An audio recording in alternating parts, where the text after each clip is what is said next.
I'm just going to come out and say it. You got to put your camera on. Like, you just have to put your camera on, okay? People are craving human communication, and you're there behind your blank screen and hiding yourself. If it's because you didn't take a shower, grow up, take a shower, comb your hair, put on a button-down shirt. The time for taking virtual meetings lightly is over. This is the new normal in our industry right now, and it's time we get serious. That means crisp execution, both in the big picture all the way down to the finer details. I'm Alina Nazari with Advisorist, and I want to show you guys a clip from a recent live training award-winning financial marketer Jeremiah Desmarais hosted for hundreds of the industry's top insurance and financial advisors. In this clip, you'll get a primer on some of the tech you need for those really big wins with virtual meetings right now, and also some suggestions for the best meeting software. But before we get started, can you do me a really big favor? Can you please hit that subscribe button below? This allows us to notify you when we push out these awesome videos for insurance and financial advisors. The first thing we're going to jump into with virtual meetings is the tech. It's probably one of the biggest things that stops people from having a successful meeting is kind of knowing the technology. Like, what are my options? What should I be using? What are the cool kids doing? What are the old school guys doing so I don't do the old school stuff? Because I don't want to look old school. I want to look new school, right? I'm sure we all think that way. All right. So let's talk about the tech first, specifically platforms, just like real basic stuff right now. We're going to talk about two of them. One of them you know intimately because you're on it right now, right? We're on actually GoToWebinar, but we're going to talk about GoToMeeting, all right? GoToMeeting. All right, so first thing about GoToMeeting, I got to say is, I like their little logo, by the way. Kind of got like that little star there. So GoToMeeting is the gold standard in meetings. They have worked really hard on stability of platform. They have not worked so hard on the user interface or the UI. So the UI, in my opinion, is still a little dated. That's just me being kind of a tech snob, right? I still like GoToMeeting. I prefer GoToWebinar for big events because it's extremely stable. It works really well, except for those of you that were on the Ed Slot event 2 weeks ago, it totally failed me because we had 1,000 people on there and it kind of broke the machine. So I got a little asterisk on that. But GoToMeeting is a simple way that you can get your basic tech stack. They have very good support as well. And a lot of people already have the GoToMeeting app installed on their computers. So joining a GoToMeeting is, not that bad. However, if you wanted this, now, not a lot of people I've seen, a lot of the advisors are using GoToMeeting, but it's still a really good standard. So that takes us to the next one, which is Zoom. Do the little Zoom logo because I have to do it like that. All right, so what are the pros and cons of Zoom?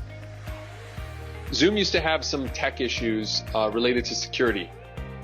What happened over time was people were jumping into Zoom meetings that shouldn't be part of them. There was no way to gate it. I mean, you had to watch it like a hawk. I remember once I had a Zoom meeting with some people around the world, some of my friends. We kind of did a big reunion, and we started getting people from Vietnam just randomly joining, and you could see them. They had Wi-Fi, but they were logging in, and in the back they had they were in a wooden hut, but they had Wi-Fi. It was kind of funny, but nobody wants that ever to happen to them. So what did Zoom do? They went out and they hired one of the chief security architects of Facebook. He came in, and within 3 months, they completely redeveloped the security of Zoom. So now it is really, really tight. And I got to say, they're doing a very good job of releasing updates very often for security. The other thing too is I really like the recording feature of Zoom because it saves everything to the cloud. It sends you an email right after that literally, within an hour or 30 minutes saying, here's a recording. So when you have meetings with people, you can tell them and open up. Say, by the way, may I have by the way, if you're in the United States, you got to you got to tell people the meeting is being recorded. But if you're actually definitely in Canada, you have to. In the United States, actually, check with an attorney on that, but you should really tell people the meeting's being recorded. It is obvious, the red light's always there. You guys all know these meetings are recorded, right? So I really like that feature, because if you tell somebody, hey, look, we're going to go over some concepts today, and I'll be happy to record this meeting. So if you need to show it to your spouse or your business partner or whomever, you can give that to them and they can watch it before our next meeting, right? So that's something that you can do. It's part of their upgraded package there. The other thing I like about Zoom is a cool feature we'll talk about at another time called breakout rooms, where if you want to get multiple people together and kind of break them out, breakout rooms are really, really cool. So down the road, we're going to be doing that for certain paying members of our programs, getting them in little Zoom rooms to collaborate, ideate, brainstorm, share, and network. And I really like that for those of you that want to use meetings to kind of more bring people together, which we've talked about in the past 2 or 3 episodes, right? Of, bring business owners together or your target audience together. Now, there is another one that you may want to think about, and it is Zoho meetings.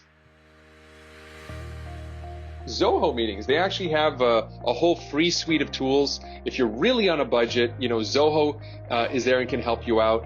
If I was getting started and I was teaching, somebody who might be not too familiar with tech, my recommendation would be to move with Zoom. I don't get paid to recommend any products or services here unless they're ours.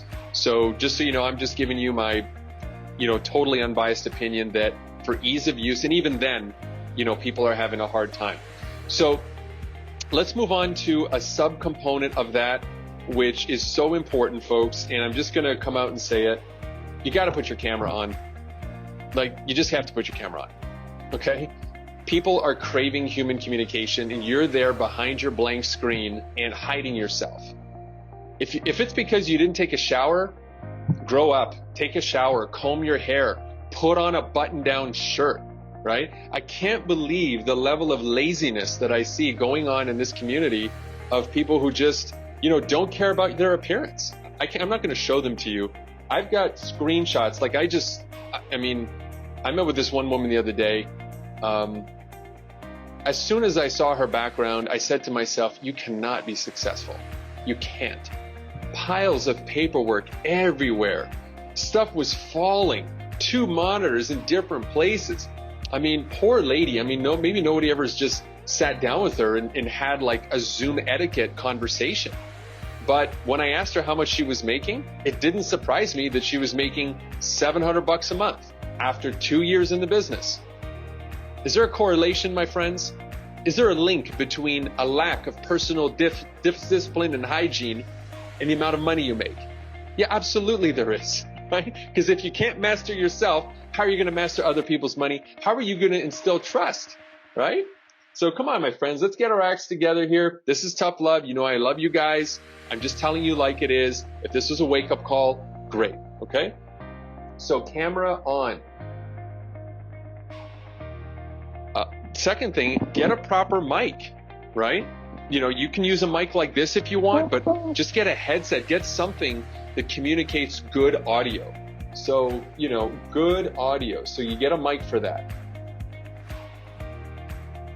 Some of you are going to be looking at this and being like, this is super basic. Yeah, my friends, I know, but I got to start here. We all got to start here, because if I start going into these other techniques and I show you how to fill a room, or I show you how to get meeting after meeting, and you show up and you don't do these things, guess what's going to happen? You're going to blow it, right? You're going to blow it. And I don't want you to blow it. I want you to succeed, and I know you can do it. So you want to have good audio. So invest in a simple USB mic, like this microphone right here, nothing fancy. You can find it on Amazon.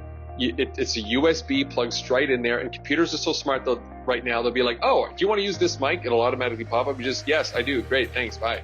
Do a couple of Zoom calls with your significant other, with your spouse, with a family member, with a business partner, and just, work it out. Knowing, having, and using the right technology is one of the biggest factors that holds advisors back from being successful with virtual meetings. If you can get this aspect right, then you'll finally start to win with virtual meetings. Enjoyed this clip? Go ahead and click that subscribe button below for more insightful tactics and strategies proven to work in 2020. And if you'd like more in-depth resources, including templates, scripts, and strategies, be sure to join Jeremiah and hundreds of other insurance and financial advisors each week for the completely free Virtual Advisor Power Hour. Just click the link in the description below to add it to your calendar. Thanks for watching.